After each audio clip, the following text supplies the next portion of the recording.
Halo kakak-kakak peserta KMD dan juga kakak-kakak pembela milenial.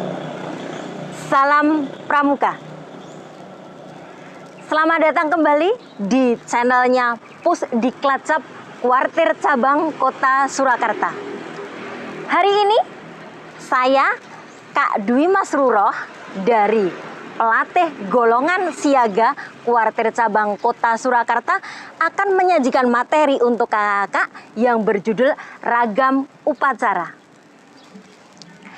Kakak semuanya dari kemarin dan juga kakak sudah menyimak dari channelnya Pusdiklatcap Kota Surakarta, mulai dari materi tentang ADART, upacara dan sebagainya. Nah, hari ini ragam upacara itu lebih spesifik kakak. Nah, untuk ragam upacara ini nanti diharapkan kakak-kakak itu bisa mampu untuk mengetahui ragam upacara yang ada di Gerakan Pramuka. Setelah itu nanti kakak-kakak juga diharapkan bisa mau dan mampu untuk mempraktekkan dari ragam upacara yang ada di Gerakan Pramuka, khususnya untuk golongan siaga. Karena kakak di sini adalah peserta KMD untuk golongan siaga. Begitu ya kakak ya.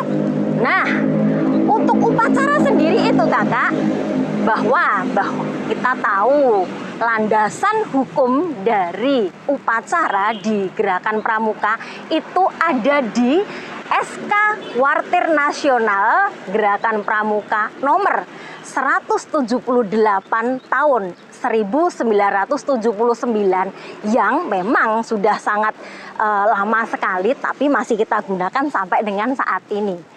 Di dalam SK Kuarna 178 itu nanti kakak bisa mengetahui, silakan nanti dibuka.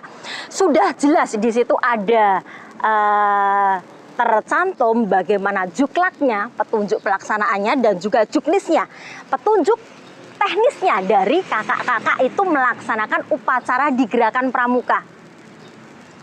Nah, kakak-kakak pembina milenial, kita tahu bahwa hakikatnya yang namanya upacara itu adalah suatu kegiatan, perbuatan, perilaku yang melaksanakan kegiatan menaikkan dan juga menurunkan bendera. Hakikatnya seperti itu. Nah, yang namanya upacara itu memang harus ada unsur-unsurnya adalah tentang bendera merah putih menaikkan dan nanti menurunkan. Nah, di Gerakan Pramuka itu memang dibedakan antara golongan siaga, penggalang, dan penegak. Itu memang untuk mulai dari formasinya, bentuknya, dan sebagainya itu sudah disesuaikan yang namanya dengan sistem among. Untuk kakak-kakak pembina siaga yang biasa disapa untuk yang Yanda sama Bunda, kemarin sudah dijelaskan di materi sebelumnya bahwa upacara siaga itu seperti apa, upacara buka tutup itu seperti apa, itu sudah dijelaskan di materi oleh kakak yang lainnya. Di sini saya tidak akan menjelaskan tentang upacara itu tata aturnya bagaimana, tidak, tetapi kita akan lebih menspesifikkan yang namanya ragam upacara itu apa saja. Nah, kakak-kakak, upacara yang ada di golongan siaga dan juga penggalang penegak itu formasinya sudah berbeda-beda. Sudah disesuaikan dengan sistem amongnya yang tadi sudah saya sampaikan.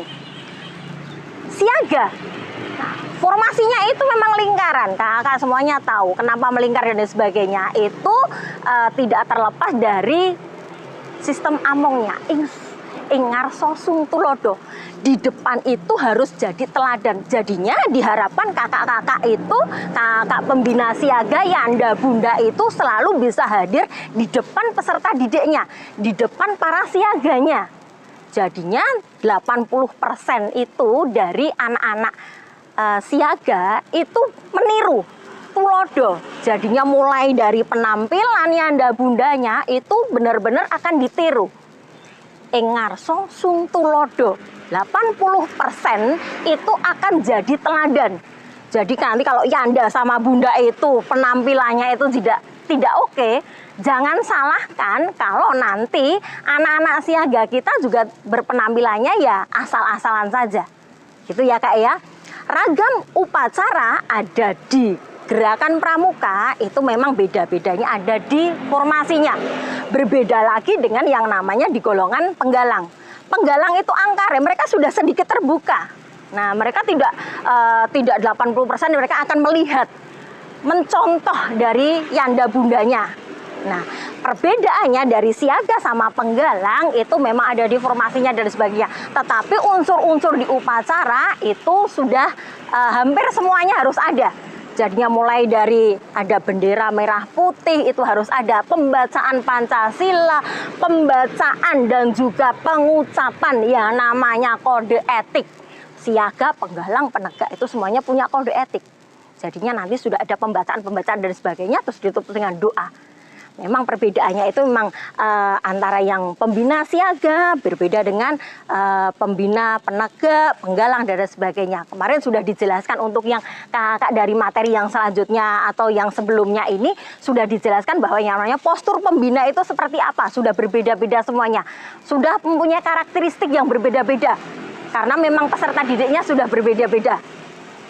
Nah, kakak-kakak, nanti diharapkan memang dari materi ini kakak juga sudah mampu dan mau bisa membedakan antara upacara yang ada di siaga, upacara di penggalang dan juga ada di penegak. Memang dikhususkan siaga sama penggalang saja. Jadi mulai dari ada upacara pembukaan, upacara penutupan, latihan dan sebagainya, kenaikan tingkat mulai dari mula ke bantu ke tata dan sebagainya. Nanti ada pindah golongan. Jadi nanti bunda sama yanda itu harus bisa menghantarkan dari anak-anak siaga itu bisa dihantarkan ke menjadi anggota penggalang. Itu ya kakak ya. Diharapkan nanti kakak bisa dan mampu untuk mempraktekannya.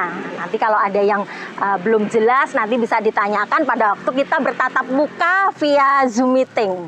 Nanti kalau misalkan kakak juga punya link khusus dan sebagainya nanti bisa ditanyakan di bawah ini di komennya ini. Gitu ya kak ya. Nah, itu saja kakak. Semoga itu bisa sedikit memberikan pemahaman buat kakak semuanya dalam kegiatan KMD hari ini. Itu saja. Terima kasih atas perhatian kakak semuanya dan salam pramuka.